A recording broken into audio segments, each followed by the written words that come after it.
The alarm screamed through the orbital station like a dying animal. Captain ran from his quarters to the command center, his boots hitting the metal floor hard. Around him, other officers were doing the same. Something was wrong, very wrong. "Captain on deck," someone shouted but waved them off. He didn't care about formalities right now. "What's happening?" he asked, sliding into his command chair. Lieutenant Minu looked up from his screen, his face pale. "Sir, we have multiple contacts. They just appeared. No warning, no signal, just there." Looked at the main screen. His stomach dropped. 12 massive ships hung in space above Earth. They were huge, bigger than anything humans had ever built. Their dark hulls looked like they were made for war. Red lights pulsed along their sides like angry eyes. "Try to contact them," ordered. His voice was calm, but his hands gripped the armrests tight. The communication officer worked fast, sending signals on every frequency they had. For 3 long minutes there was nothing. Then the screen flickered. An alien face appeared. The creature was tall and covered in scales. Its eyes were yellow with black slits like a snake. 4 arms moved as it spoke. The translation came through clearly. "Humans of Earth, I am Fleet Commander Thoros of the Empire. Your planet is now ours. Surrender immediately and you will be allowed to serve. Resist and you will be destroyed. You have seen our fleet. This is not a negotiation." The screen went black. Sat frozen for a moment. Everyone in the command center stared at him, waiting. He took a breath and opened a channel to Earth's surface. "Get me General now." Within minutes, the general's face appeared on his screen. She was in her 50s, with short hair and hard eyes. She had fought in 3 wars before this, but nothing like this. "I saw it," she said before could speak. "The whole world saw it. They broadcast it everywhere." "What are your orders, General?" Was quiet for a moment. Then she smiled, but there was no humor in it. "Tell them no." "General." "You heard me, Captain. Tell them no. Humans don't surrender because someone shows up and makes demands. We never have. We're not starting now." Felt something warm spread through his chest. Pride, maybe, or fear, probably both. "Yes, ma'am." He looked at his communication officer. "Send a response, official, from Earth's Defense Command." The young officer nodded and started typing. Told him what to say. "The people of Earth reject your demands. We are not yours to claim. Leave our system or face the consequences." It sounded brave. Hoped it didn't sound as desperate as he felt. The response came back fast. "You have 24 hours to reconsider. After that, we will take what we came for." The screen went dark again. Looked at Minu. "Get me everything you can on those ships. Scan them. Analyze their signals. I want to know everything." "Yes, sir." For the next 6 hours, the station worked like a machine. Every sensor focused on the alien fleet. Every computer ran analysis. Down on Earth, knew the same thing was happening in every military base and research center. He was drinking his 5th coffee when Minu suddenly stood up. "Sir, I found something." Walked over to his station. "What is it?" Minu pointed at his screen. "I've been analyzing their communication patterns, the time stamps on their internal messages. Look at this." The screen showed a timeline. Messages went back and forth between the alien ships in regular patterns, but every few hours there were long gaps. Nothing. No communication at all. "They're sleeping," Minu said, "or resting, whatever they call it. Every 4 to 6 hours their activity drops to almost nothing."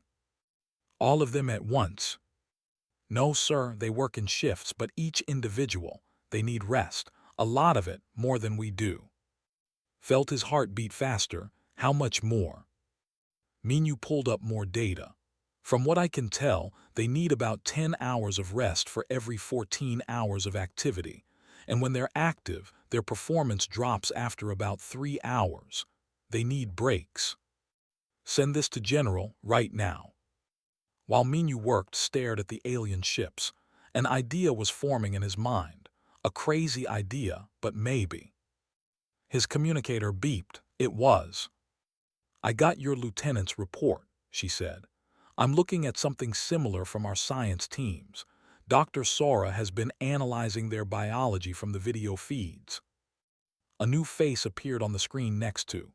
Dr. Sora was young, maybe 30, with glasses and messy hair. She looked excited. "Captain, this is fascinating. They are ambush predators. Look at their muscle structure, their respiratory system. They evolved to be fast and strong for short periods, very short. Then they need to rest." "And humans?" asked, though he thought he knew the answer. Sora grinned. "We're persistence hunters. Our ancestors chased animals for days until they collapsed from exhaustion. We evolved to keep going, to never stop. Our cooling system is better. Our energy storage is better. We can maintain activity for much longer periods with much less rest." Nodded slowly. "So what you're telling me is that in a long fight we have an advantage." "Potentially, yes, if we can make it a long fight." Looked at the alien ships again. They were bigger, stronger. Their weapons were probably better, but maybe, just maybe, they had a weakness. "General, what's the plan?" His face was hard as stone. "We make them regret coming here. We hit them and we don't stop hitting them, ever. We fight in shifts so our soldiers can rest, but they never get a break, not 1 minute of peace." "They'll destroy our cities," said quietly. "I know, but we'll make them pay for every meter of ground, and we'll keep making them pay until they break. Because that's what humans do, Captain. We endure. It's what we're good at." Nodded. Around him, his crew was listening. They looked scared, but they also looked determined. The 24 hours passed slowly, didn't sleep. None of them did. They watched the countdown and prepared. When the timer hit 0, the alien ships moved. "Here they come," Minyu said softly. Opened a channel to all stations. "All hands battle stations. This is it. Show them what humans are made of." The first alien shot lit up the darkness of space like a new sun. The war had begun. The first day of the invasion was hell. Watched from the emergency pod as his station exploded behind him. They had targeted all orbital defenses first. Smart. Within 3 hours, Earth had lost its eyes in the sky. He tumbled through the atmosphere, the pod shaking so hard his teeth rattled.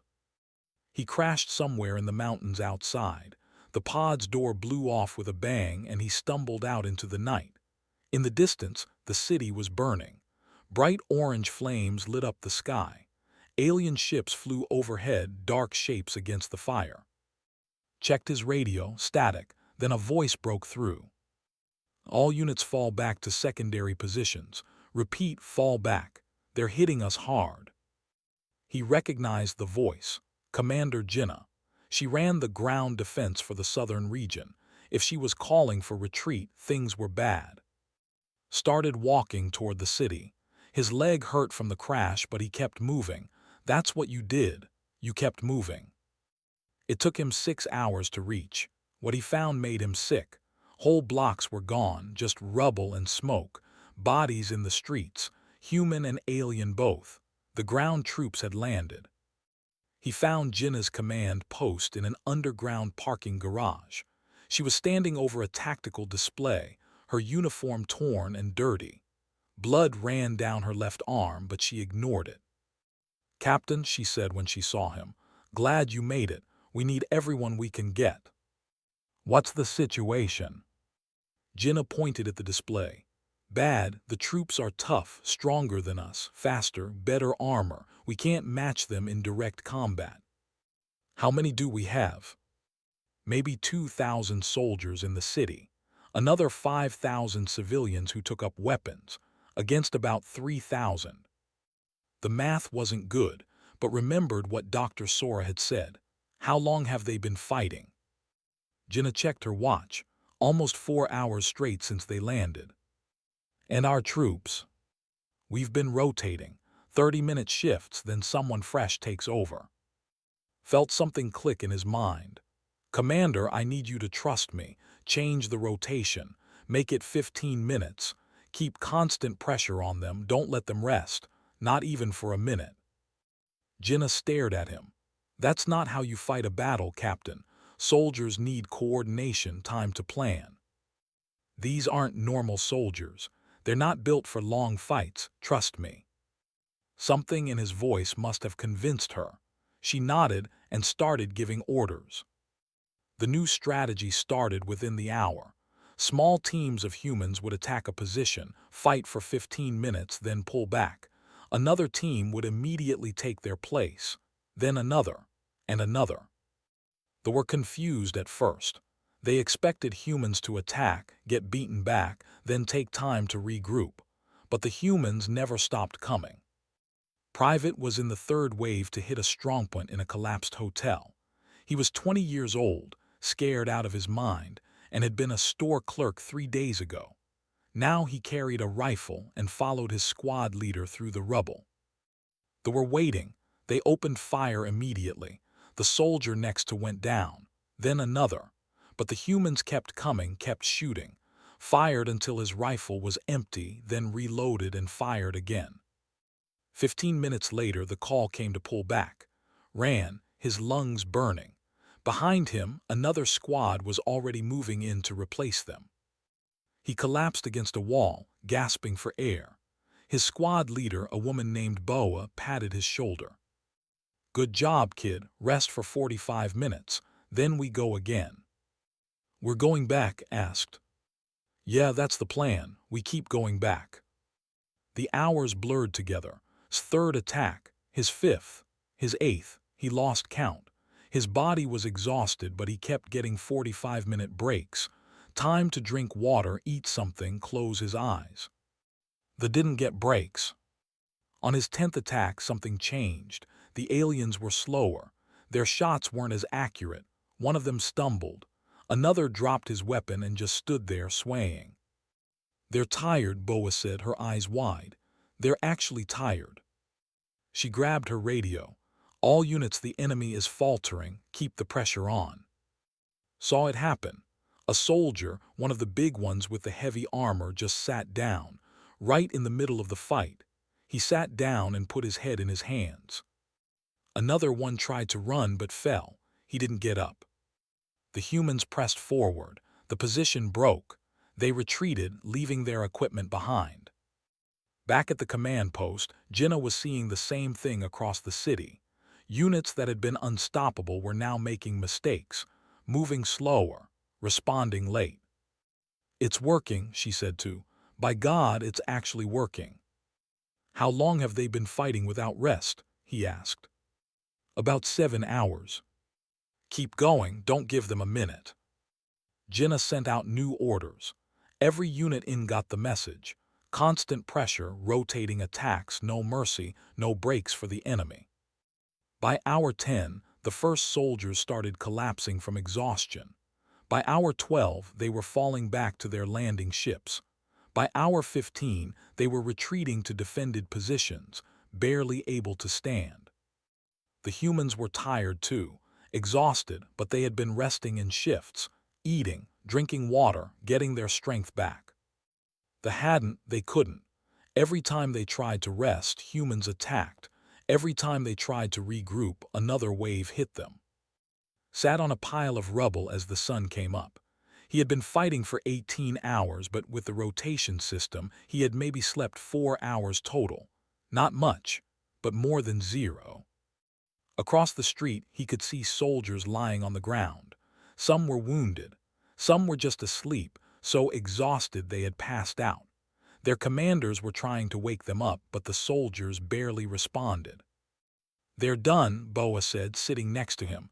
We broke them. We didn't beat them, said. We just wore them out. Sometimes that's the same thing.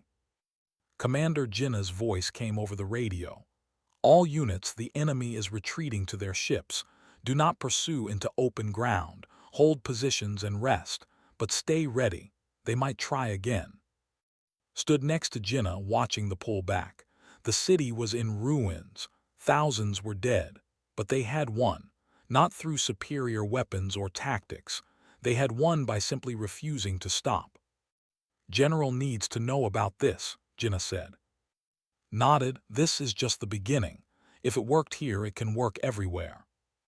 He looked at the ships lifting off, carrying their exhausted soldiers away from the city they couldn't hold.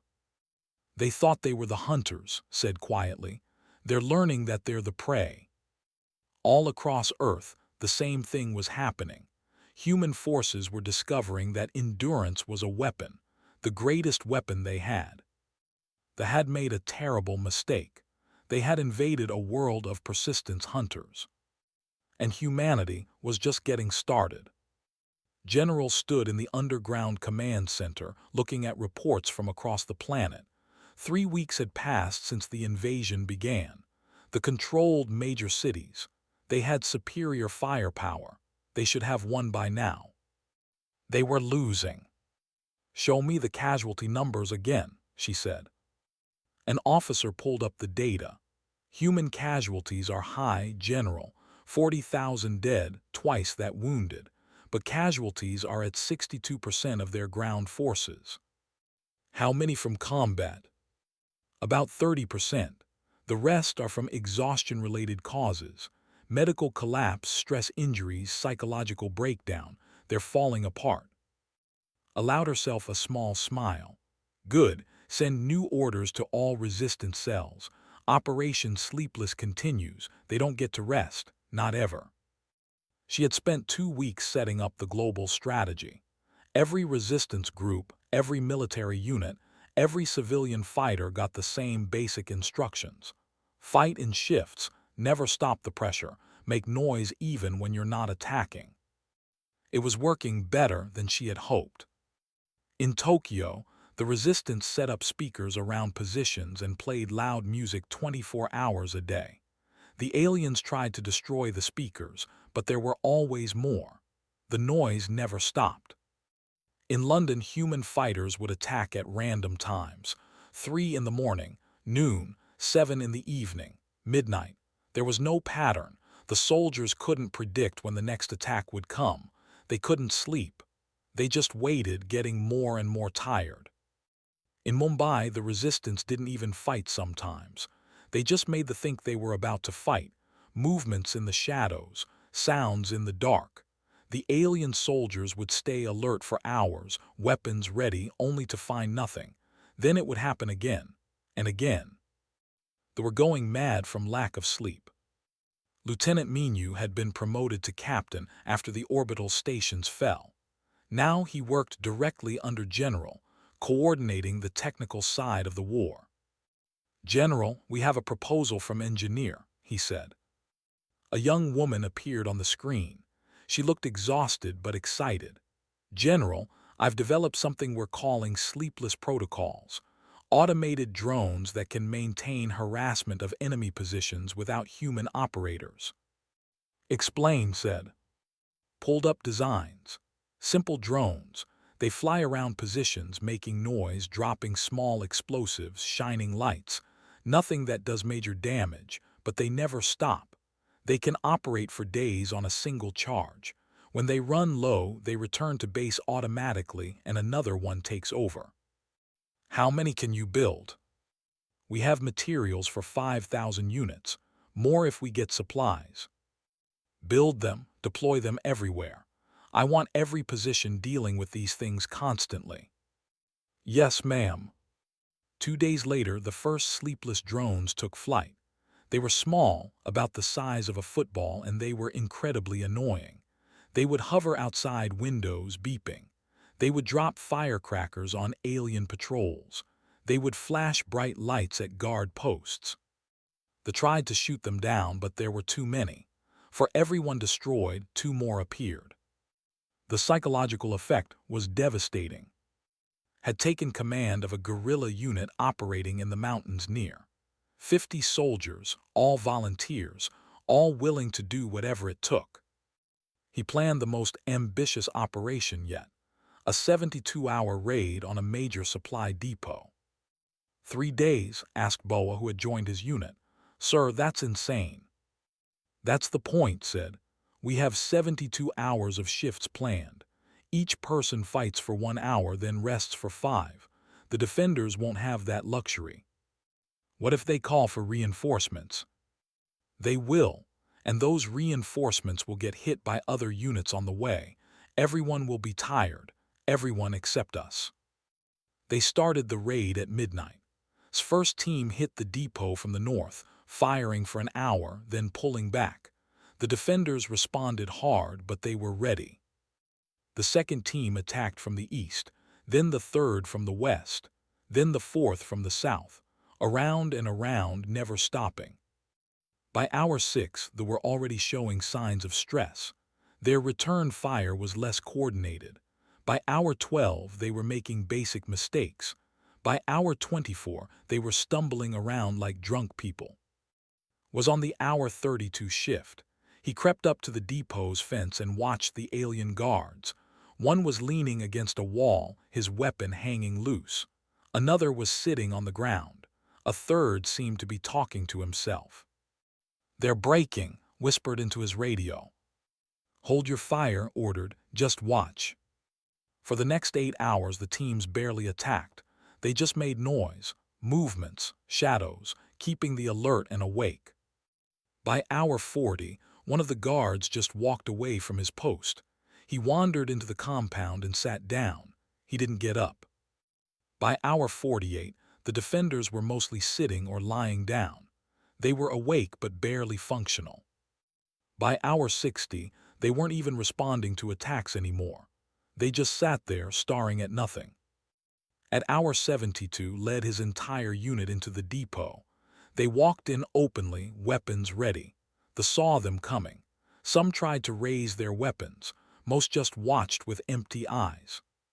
Not a single shot was fired.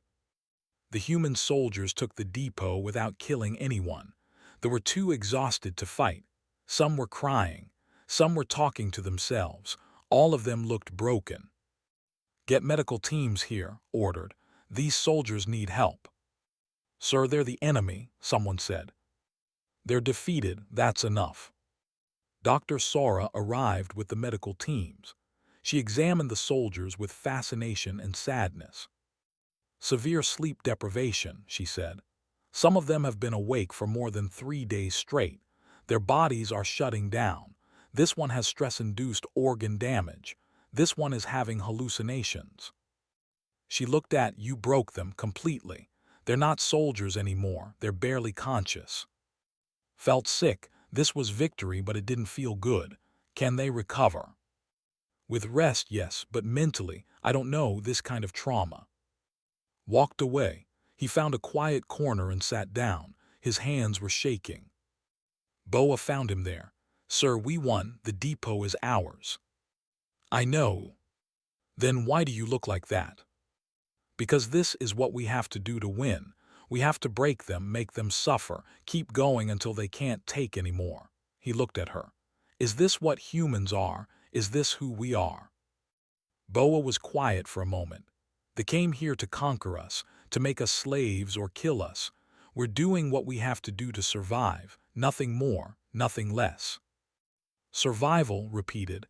"Yes, that's what we're good at, isn't it?" General received the report about the depot while reviewing data from across the planet. The pattern was clear. Every position that faced sustained pressure eventually collapsed, not from lack of ammunition, not from superior human tactics, from exhaustion. She sent a message to the fleet. It was simple and direct.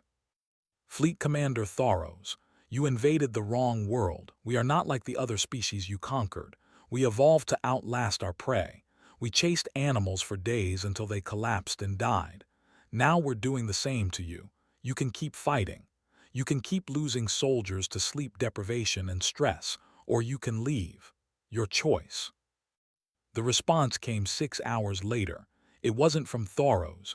It was from the Emperor himself. "You are savages. No civilized species fights this way." Laughed. It was the first time she had laughed in weeks. She sent back one word: "Exactly."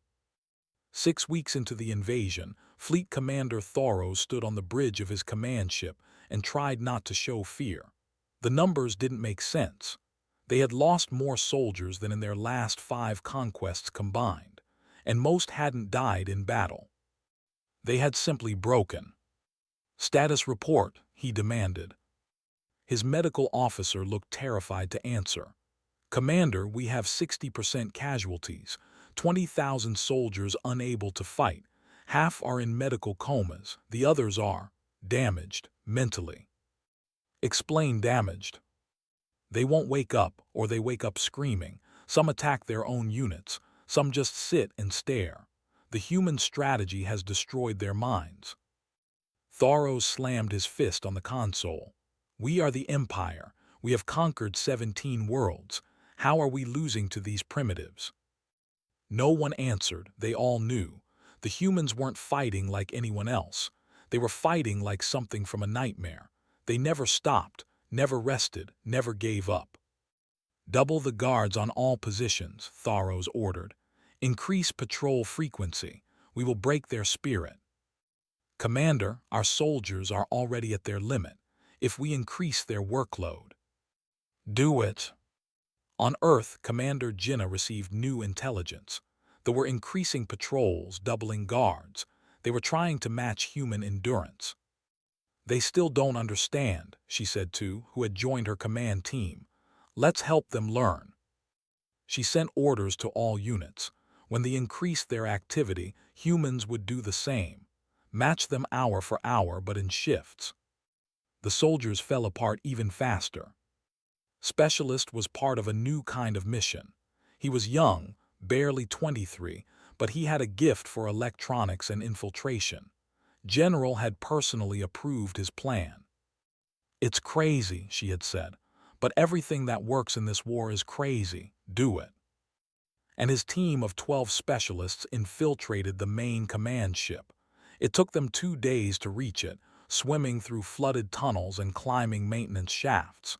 They didn't carry weapons, just equipment. They reached the ship's interior and split up. Each team member had one job: make noise. Planted his first device in an air vent. It was simple, just a speaker and a timer. At random intervals it would make sounds, footsteps, voices, scraping metal, nothing dangerous, just noise. He planted 15 of them throughout the ship. His teammates planted more. By the time they left, there were over 200 noisemakers hidden throughout the command vessel. The chaos started 8 hours later. Alarms would go off randomly. Sounds of intruders would echo through corridors. They would respond, searching for threats that weren't there. They would find nothing. Then it would happen again. The command crew went 3 days without real sleep. They started making mistakes, sending contradictory orders, arguing with each other. One officer attacked another over a minor disagreement. Fleet Commander Thoros hadn't slept in 4 days. He knew something was wrong. He knew humans were behind it, but he couldn't stop it. Every time he tried to rest, an alarm would sound. A report would come in. Something needed his attention. He started seeing things, shadows moving when nothing was there. He heard his dead brother's voice. He knew these were hallucinations but couldn't make them stop. "Commander, you need rest," his medical officer said.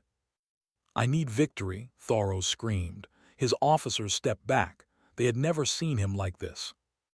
On the moon, Captain Minu commanded a hidden base that nobody in the fleet knew existed.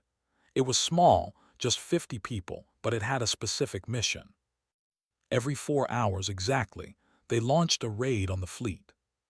The raids were small, a few missiles, some drones, nothing that did major damage, but they came like clockwork, 4 hours every time. The fleet couldn't ignore them. They had to respond. They had to stay alert. They had to track the incoming threats. They could never rest. After 2 weeks, the fleet's efficiency dropped by 40%. Officers were making calculation errors. Pilots were falling asleep at their controls. One ship accidentally fired on another because the weapons officer was too tired to read his screen correctly. Minu watched through his monitors and felt the same sickness that had felt. This wasn't glorious. This was just cruel, but it was working.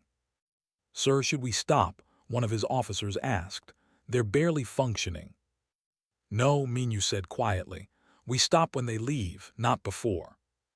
Commander Jinnah's forces reclaimed Seoul in the 7th week, not through a great battle. They just left. They pulled out during the night, too exhausted to hold the city anymore. Human soldiers walked into empty bases and found equipment abandoned, food left uneaten. Some bases still had soldiers inside, sleeping so deeply they didn't wake up when humans arrived. Jinnah stood in what had been the command center for Seoul. Maps and data covered the walls. Half-finished reports lay on desks. A cup of drink sat cold and untouched. "They ran," she said. "They just ran." "Can you blame them?" asked. He had come with the first wave into the city. "We've been hunting them for almost 2 months, never stopping, never letting them breathe." "It's what they chose when they came here," Jinnah said, but even she sounded uncertain. Private had been promoted to sergeant. He led a squad now, all young soldiers like him who had learned to fight during the invasion. They were walking through a reclaimed base when they found something that made them stop.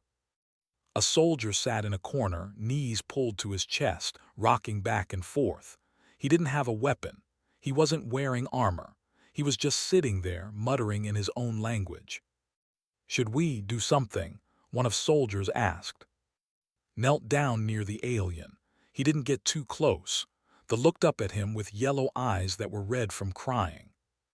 The alien said something. The translator in his helmet provided the words, "Please sleep. Please let me sleep." Felt his throat tighten. He stood up and stepped back. "Call medical, he needs help." "But sir, he's defeated. He's no threat, get him help." Later sat with his squad and tried to explain what he felt. "We're winning. We're driving them back. But this doesn't feel like victory. It feels like we're becoming something else. Something that doesn't stop, that can't stop." One of his soldiers, a young woman named, shook her head. "We didn't ask for this. They came here. They started this. We're just surviving." "I know, but survival has a cost, and we're paying it." Fleet Commander Thoros received the final casualty report in his 9th week of command. Of the 50,000 soldiers he brought to Earth, only 12,000 were still combat capable. The rest were dead, wounded, or psychologically destroyed. His second-in-command approached carefully. "Commander, the Emperor is demanding answers." "What answers can I give?" Thoros said. His voice was hollow. "We are the greatest military in the galaxy. We have conquered worlds with populations in the billions, and we are being defeated by exhaustion, by sleep deprivation, by an enemy that simply refuses to stop." "What are your orders?" Thoros looked at the planet below. Earth, blue and green and beautiful and terrible. "Prepare for withdrawal," he said quietly. "Sir." "You heard me. We're leaving. We've lost. Not because the humans are stronger, not because they have better weapons. We've lost because they are something we have never encountered before. They are relentless, and we cannot fight relentless." He thought about the 17 worlds they had conquered. All of them had surrendered within days. All of them had seen the fleet and given up hope. Humans had seen the fleet and said no. And then they had hunted across their own planet until they broke. "Send a message to General," Thoros said. Tell her we surrender." The message arrived at General's command center on a Tuesday morning, 14 weeks after the invasion began. The Empire was surrendering. Read the message 3 times to make sure she understood it correctly. Then she sat down heavily in her chair. "We won," she said to the empty room. "We actually won." But she didn't feel victorious. She felt tired, so incredibly tired. She called a meeting of all senior commanders. Came from Jinnah from Seoul, Minyu from the lunar base, Dr. Sara from the research facility, others from across the planet. They gathered in the underground command center, these people who had fought for 3.5 months without stopping. "They are leaving," told them. "Fleet Commander Thoros has agreed to full withdrawal. All ground forces, all ships. They're abandoning their equipment and going home. There was silence. Then someone started crying, then someone else. Soon half the room was in tears. "What's our cost?" asked quietly. Pulled up the numbers. 200,000 dead, 500,000 wounded, 40 major cities damaged or destroyed, infrastructure losses in the trillions, and that's just the physical cost. The other cost, Minu asked. Unknown. How do you measure what this did to us? How do we measure what we became to win? Dr. Sora spoke up. We became what we always were, persistence hunters. We just showed the galaxy what that really means. Jinnah shook her head. We broke them, psychologically destroyed thousands of soldiers, made them go mad from lack of sleep. I've read the reports from captured, some of them will never recover. We did that. They invaded us, someone argued. They would have enslaved or killed us all. I know, Jinnah said. That doesn't mean I have to feel good about what we did to survive. The room fell quiet again. Stood up, we did what we had to do, that's all. Now we have to figure out what comes next. The withdrawal took 3 days. Ship after ship left Earth's orbit. The ones carrying ground forces were full of broken soldiers. Some stared at nothing. Some cried. Some screamed when they saw the planet falling away below them.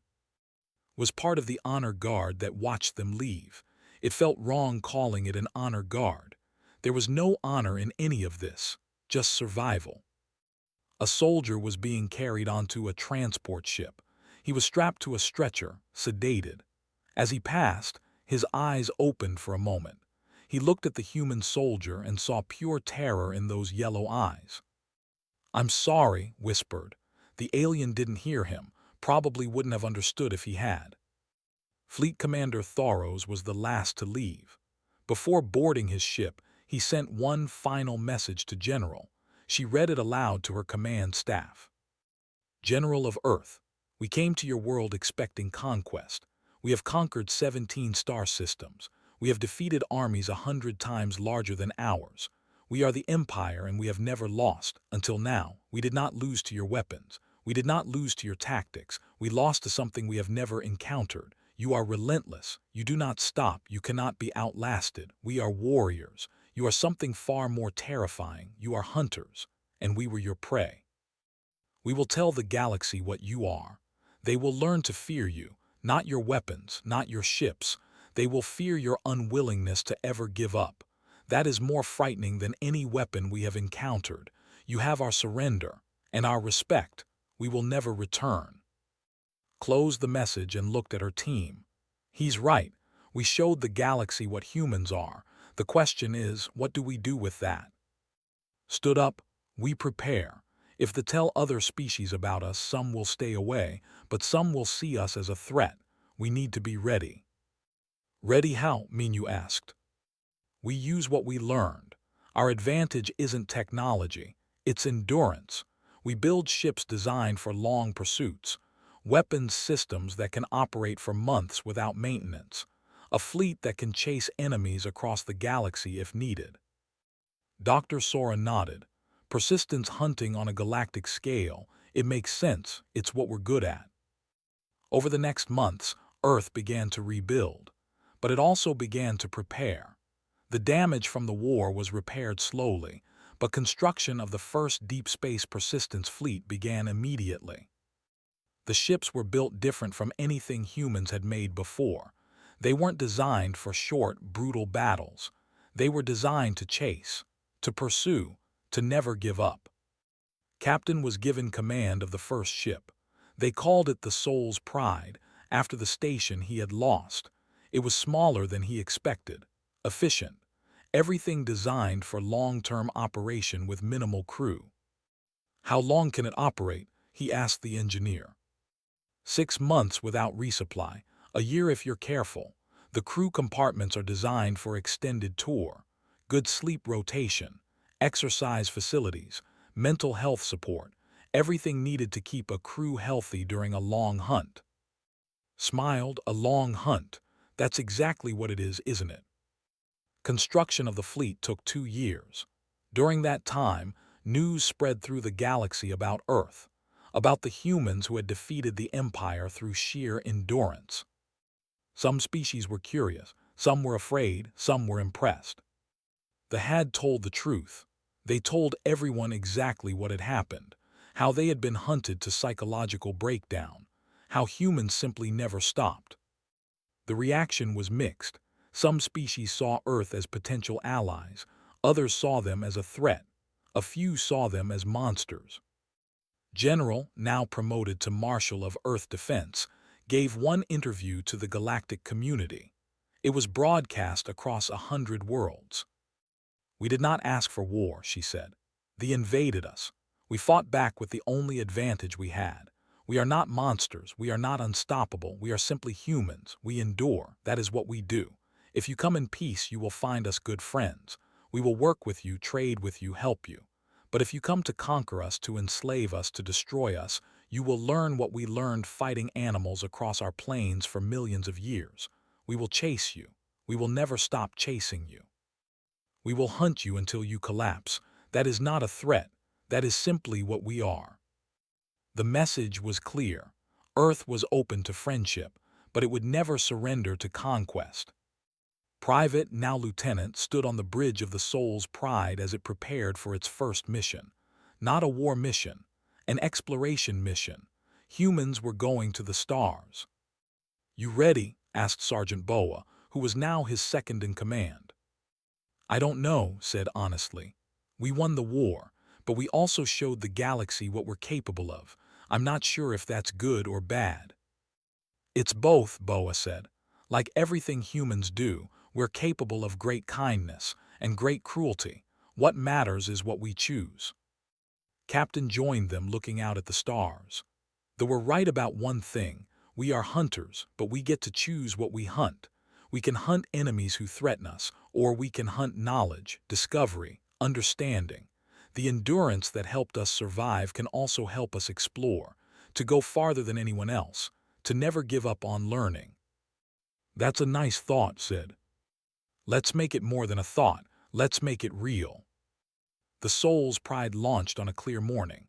Below, Earth watched, a planet that had been invaded and had survived, a species that had learned what they truly were. Persistence hunters, relentless, enduring. Marshall watched the ship disappear into the stars from her office. Dr. Sora stood beside her. "Do you think they'll be okay?" Sora asked. "Out there in the galaxy?"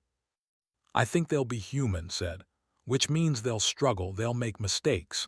They'll face things they can't handle, but they won't quit. They'll keep trying, keep pushing, keep moving forward. That's what we do best." "Yes, that's what we do best."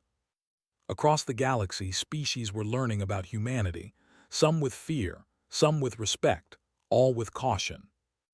Earth had announced itself, not as the strongest species, not as the most advanced, but as the species that would never stop, never surrender, never give up.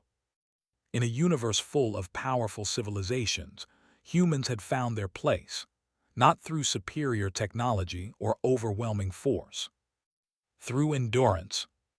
And in the vast darkness of space, that was enough. The story of the invasion would be told for generations, how the Empire came to conquer Earth, how humanity fought back with the only weapon that mattered, the refusal to ever stop. And in the end, that had been enough to win, not just the war, but a place among the stars.